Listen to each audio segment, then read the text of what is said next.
Humans of the cardboard, welcome back to Just Nuts, guys. We are back with yet another deck profile post Rage of the Abyss.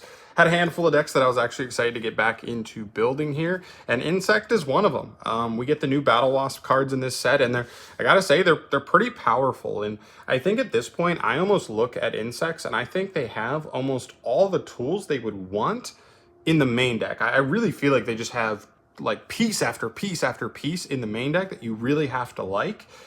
And there's some shortcomings in the extra deck for sure. I've been calling for it for years that like, I can't believe Konami gave dragons Hieratic Seal of Heavenly Spheres when they were like types, monster types like insects that existed that like would have just made so much more sense. They needed so much more help. Dragons never really need help, but it is what it is. So if that comes along, then this deck goes to even the next level. But I think it's an interesting rogue deck, and I don't expect it to see a ton of success in the current format going forward, and that the main reason for that is the Mulcharmies. This deck gets ripped to shreds by both Mulcharmies, unfortunately.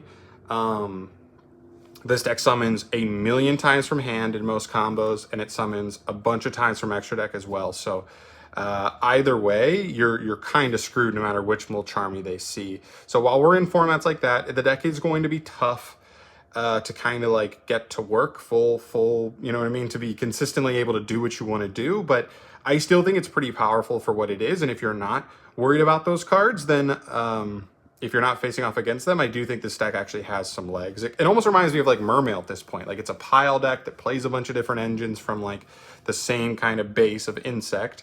And they combine and actually make like a pretty scary deck overall. So yeah, it's really cool. But yeah, let's get into the list. Let's get started off here. We start with one of our new cards. This is Battle Wasp Rapier, the Onslaught. Really powerful card. This is basically just Simoom the Poison Wind from Blackwings, but a Battle Wasp. It's almost exactly the same. It pitches an insect to place your Battle Wasp Wind on the field, which is just basically Black Whirlwind, but for insects, and then it summons itself, and then the Battle Wasp Wind will get you a search. So really good card, allows you to get your combos started with any other insect in hand without even normal summoning, which is really cool. And there are even lines where, because you have the new Synchro for Battle Wasp, as well as Armor Horn, there are combos where like you can literally use both of their additional normal summons before you ever have to even worry about using your own normal summon, like your actual normal summon. And it's really cool that like you go your whole combo, you've normaled twice, but you actually haven't normaled at all. It's really cool.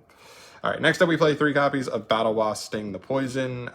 This is probably overall your best normal summon because it actually is a play almost on its own. Not fully on its own because you're usually searching Rapier if you're actually starting your play.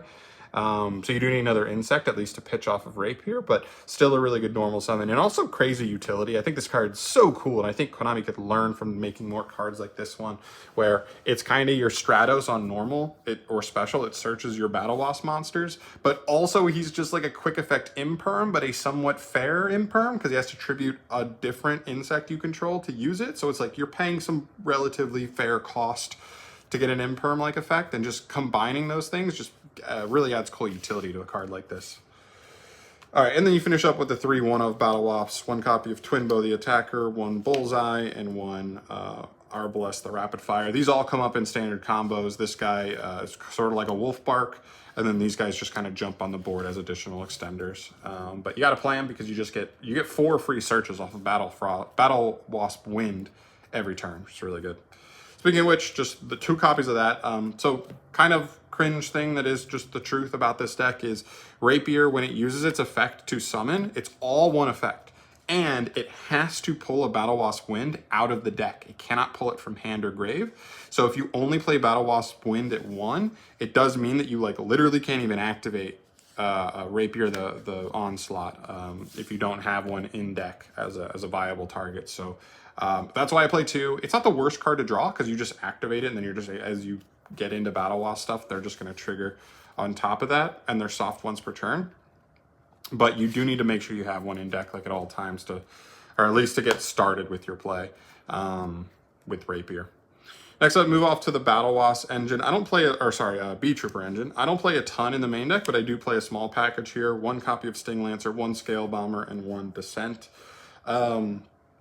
Sting Lancer's the real king here. I I discussed this a little bit with some people online before, and they were talking about how they're not sure if Sting Lancer's worth it. My problem is I just read Sting Lancer and I'm like, this card is fucking awesome. This card's just so cool. You see very few cards that just work in really cool ways like Sting Lancer does. So I wanted to include him. I just think he's a good card overall. So I really wanted to have him included in the deck. He's a really good search target off of Resonance Insect. But yeah, and then on summon he searches a spell or trap, and I just play Descent because at least hard drawing Descent just means he's an insect extender, so that works. And then Scale Bomber, not a crazy card. This is arguably a card that if you're playing, you almost want to play it in more copies because it helps you chain block certain important searches and stuff.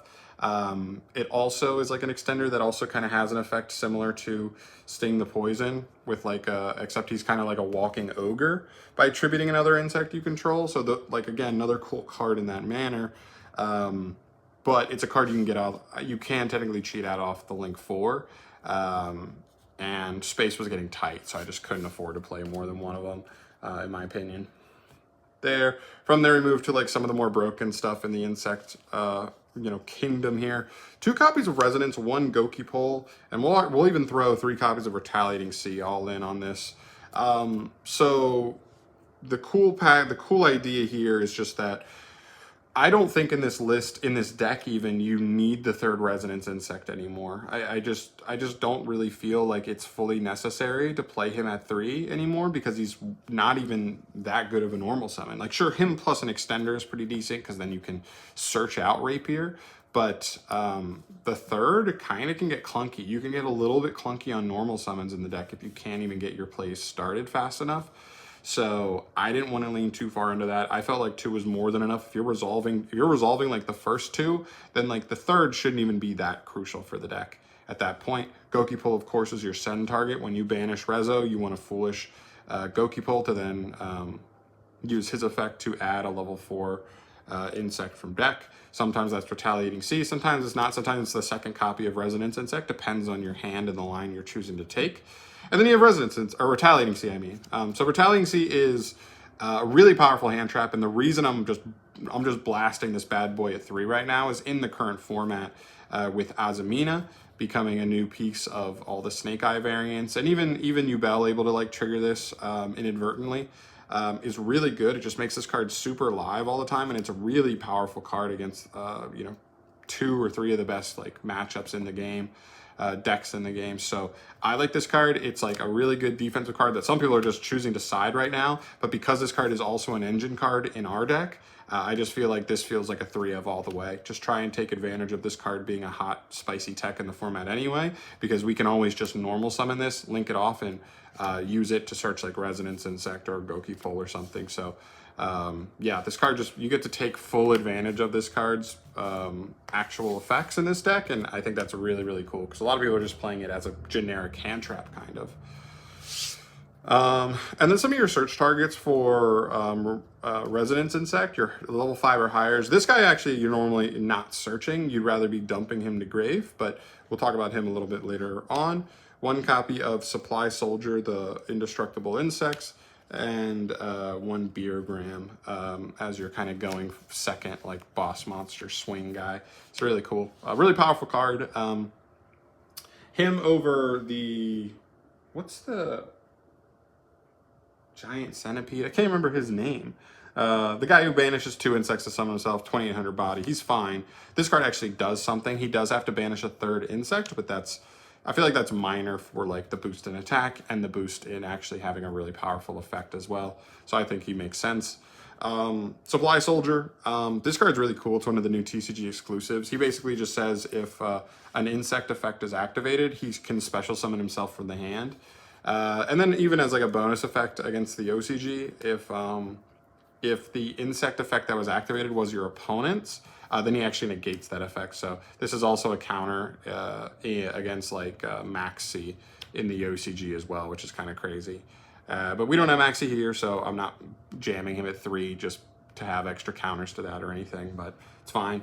And then Bioarmor. Bioarmor can equip itself from grave to any insect you control. It gives it like an attack buff, and then the next time it leaves the field, it would be banished. We don't even care that much about the attack buff, to be honest. We care more about banishing the monster that he's equipped to, because you'll see in the extra deck the monster it equips to is kind of crazy.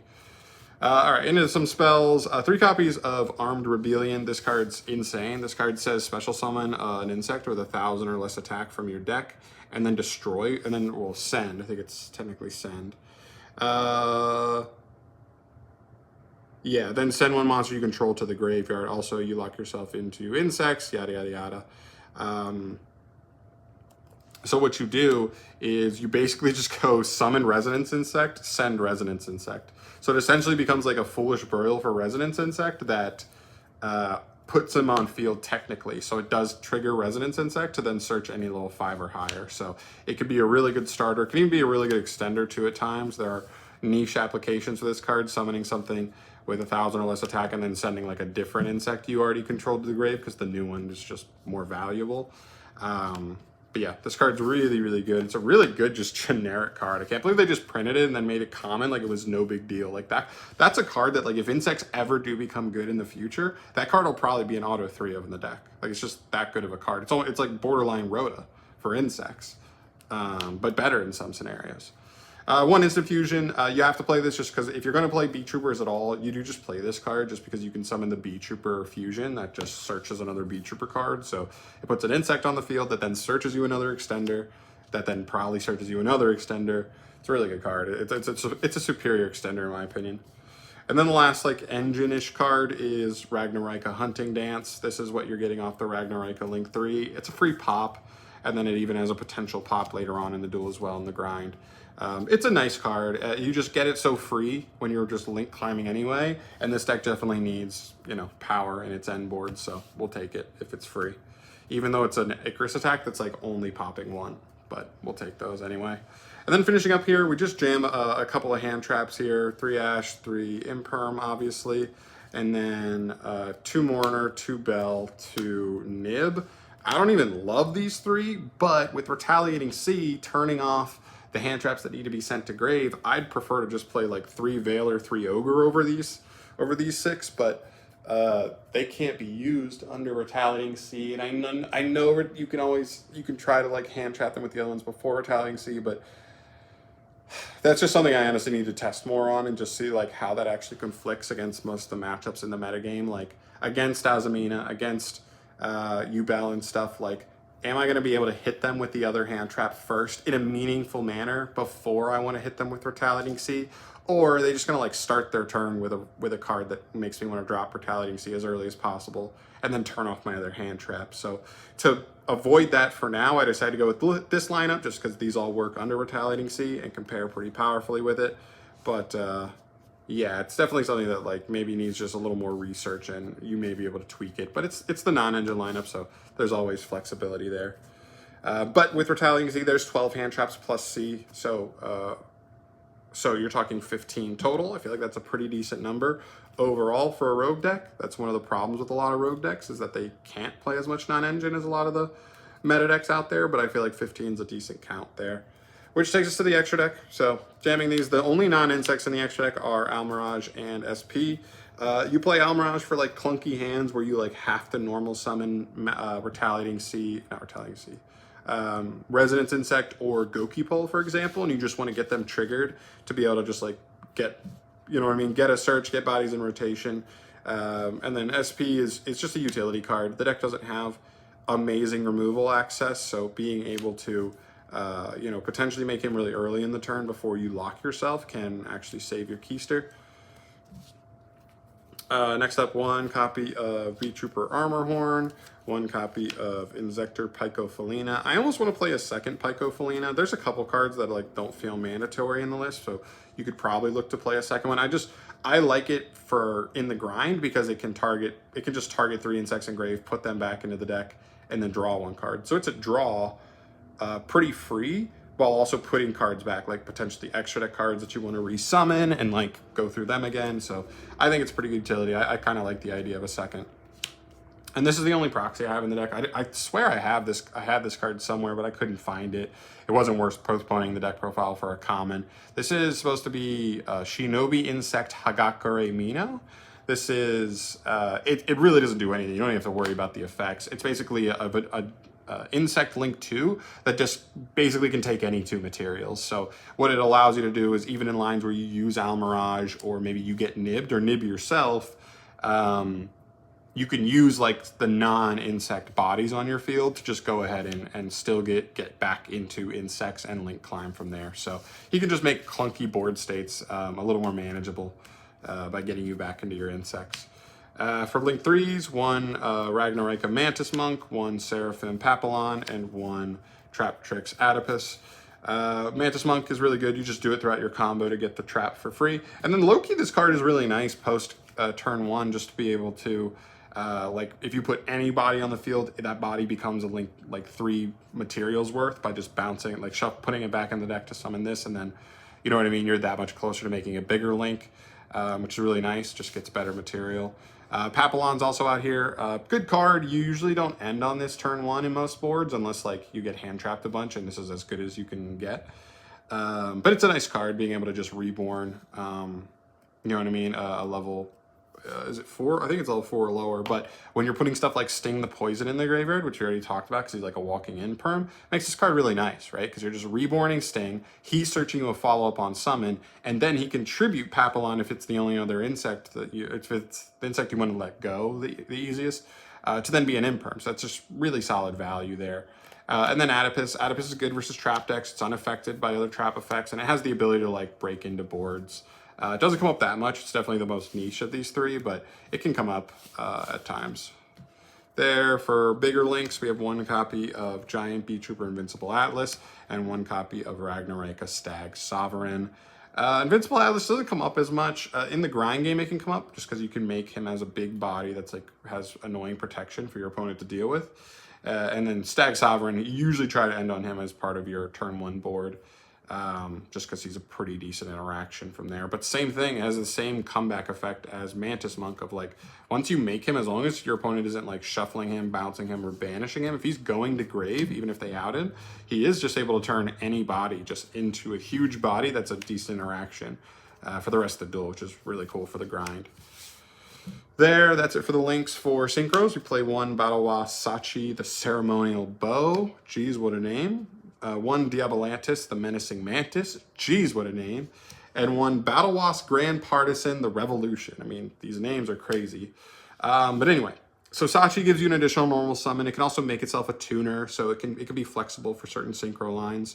But the additional normal summon is really cool. So using this and Armor Horn's additional normals, you can save your regular normal summon for last, which means like your opponent, you know what I mean? And that's just a thing in Yu-Gi-Oh! Like, trust me, if you play competitive Yu-Gi-Oh!, your opponent, like, it happens all the time. Your opponent will be like, have you normaled this turn? And you're like, nope. And they're like, oh shit, I better hold my interaction because I don't want to throw all my interruptions at you and realize you haven't normaled. And you just go normal summon and push my pooper in, right? So you're able to do that pretty easily in this deck. You're able to get a lot done without your main normal summon, which means you could be holding a decently powerful normal summon in the back once you've baited out all your opponent's interaction. It's cool. Diabolantis on summon. This card basically just foolishes 1 insect or plant. That's really good. Just getting you an additional send, especially because you usually use him as like a way to synchro climb up from her into him. He gets a free, you know, utility send for like Goki Pole or the Bio Insect Armor. And then you're able to eventually climb into Grand Partisan. Grand Partisan's really, really strong. Can't be destroyed by card effects. He starts at 3,000, but gains from there to get even bigger. And if he's banished, he special summons himself back to the field. Then he can destroy any number of cards your opponent controls up to the number of banished insects currently in the banished pile, and then burn your opponent for an extra 500 for every card you control. It is really, really crazy. The whole goal, when I saw this card, I was like, this card has potential, but I don't know if this deck can facilitate it quite as well as we want to. So the whole goal of the deck has been finding good ways for us to quick effect banish him on the opponent's turn. So that way we're wiping that board and burning them as like a really powerful interruption. So that's been part of the goal here, is trying to make him as playable as possible, because he's the single most powerful interaction this deck can devise. And finishing up, we have 2 new fusions. Obviously, the Beetrooper one is just, like I said, the superior extender just off of instant fusion. You're usually not making it the hard way. And then this guy. This guy's also really cool. Heavy Cavalry of the Indestructible Insects.